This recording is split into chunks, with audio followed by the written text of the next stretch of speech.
Sekjen PDIP Hasto Kristianto mendapat panggilan bertubi-tubi dari aparat penegak hukum. Baru saja selesai diperiksa Polda Metro Jaya, Hasto kini harus menjalani pemeriksaan lainnya di KPK.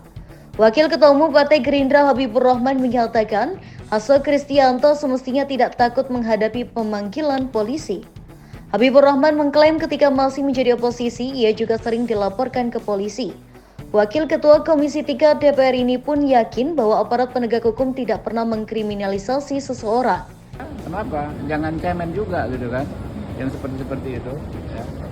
Ya dulu juga dilaporkan kemana-mana kok, waktu kita oposisi dari zaman dulu, dari zaman kapanpun ya. Kita yakin penegakan hukum berjalan lurus kok. Diberitakan sebelumnya, Hasto mengaku dipanggil oleh Polda Metro Jaya pada Selasa hari ini untuk memberikan keterangan terkait pernyataannya di sebuah stasiun televisi nasional. Namun ia heran dengan alasan polisi memanggilnya karena ia merasa hanya menyuarakan hal-hal tidak benar yang terjadi saat ini. Besok saya akan menghadiri dan saya akan hadir sebagai warga negara yang taat pada hukum atas surat panggilan yang ditujukan kepada saya untuk melakukan suatu klarifikasi atas suatu kasus. Tetapi saya agak heran karena yang dipersoalkan itu adalah wawancara saya dengan salah satu media. Ya, saya akan hadir sebagai bagian dari tanggung jawab saya dan sekaligus meluruskan agar hukum tidak digunakan sebagai alat kekuasaan. Kami hormat Polri, TNI, Polri ini harus meneladani. Padahal menurut dia, wawancara dengan stasiun televisi itu merupakan salah satu bentuk fungsi partai dalam melakukan pendidikan politik, termasuk menyuarakan hal-hal yang tidak benar. Namun, Hasto memastikan ia akan memenuhi panggilan polisi tersebut. Dipanggil KPK kasus Harun Masiku. Sebagaimana diketahui setelah Polda Metro Jaya memanggil Hasto untuk diperiksa terkait laporan dugaan penghasutan lewat narasi pemilu 2024 curang pada Selasa 4 Juni 2024 hari ini. Lalu, Komisi Pemberantasan Korupsi atau KPK juga memanggil Hasto Kristianto untuk diperiksa sebagai saksi dalam kasus dugaan pergantian antar waktu atau PAW anggota DPR 2019 hingga 2024 yang menjerat Harun Masiku pada pekan depan.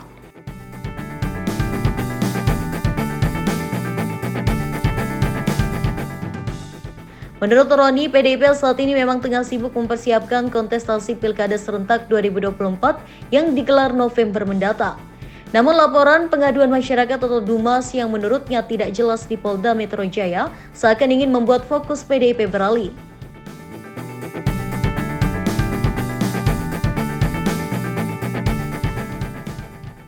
Ex-pengacara Richard Eliezer alias Braha E ini menilai ucapan Hasto di media massa maupun televisi swasta merupakan cermin dari sikap PDIP. Sehingga kata Roni justru aneh jika parpol yang menyatakan sikap politiknya kepada publik malah dipolisikan.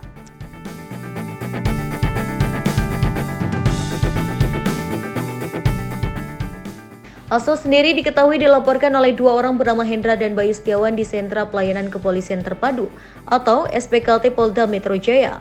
Hasto diperiksa hampir 3 jam lamanya mulai pukul 10.00 waktu Indonesia Barat oleh penyidik kepolisian soal pernyataannya di salah satu media nasional yang diduga menghasut hingga timbul kerusuhan. Dia diduga melanggar tindak pidana penghasutan dan atau menyebarkan informasi elektronik dan atau dokumen elektronik yang membuat pemberitaan bohong yang menimbulkan kerusuhan di masyarakat sebagaimana dimaksud dalam pasal 160 KUHP dan atau pasal 28 ayat 3 Jo, pasal 45 ayat 3 Undang-Undang Nomor 1 Tahun 2024 tentang perubahan kedua atas Undang-Undang Nomor 11 Tahun 2008 tentang informasi dan transaksi elektronik. Tak lama berselang, kabar Hasto akan diperiksa disampaikan juru bicara KPK, Ali Fikri. Dia menyebut Hasto akan diperiksa KPK pada pekan depan. Namun, Ali belum bisa mengungkap hari apa Hasto Kristianto dipanggil tim penyidik KPK. Informasi dari teman-teman penyidik yang bersangkutan dimungkinkan minggu depan akan dipanggil ya. Tetapi memang kami belum mengkonfirmasi kembali waktunya dan apakah surat panggilan sudah dilayangkan atau belum. Tapi sudah ya. KPK kembali telisik keberadaan Harun Masiku.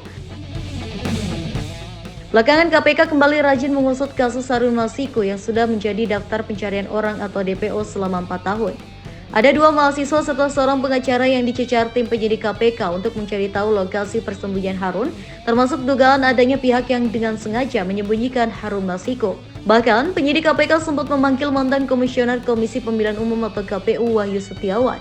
Pada pemanggilan Kamis 28 Desember 2023 itu, salah satu menteri pemeriksaan yang ditanyakan KPK kepada Wahyu adalah terkait keberadaan Harun Masiku. Tim penyidik KPK juga sedang menggeledah rumah Wahyu di Banjarnegara, Jawa Tengah pada 12 Desember 2023 untuk mencari Harun. Dalam perkaranya, Wahyu Setiawan bersama mantan anggota Bawaslu Agustiani Tio Fridelina terbukti menerima uang sebesar $19.000 Singapura dan $38.350 Singapura atau setara dengan 600 juta rupiah dari Saiful Bahri. Suap tersebut diberikan agar Wahyu dapat mengupayakan KPU menyetujui permohonan pergantian antar waktu atau PAW anggota DPR Dapil Sumatera Selatan 1, yakni Rizky Aprilia kepada Harun Masiku.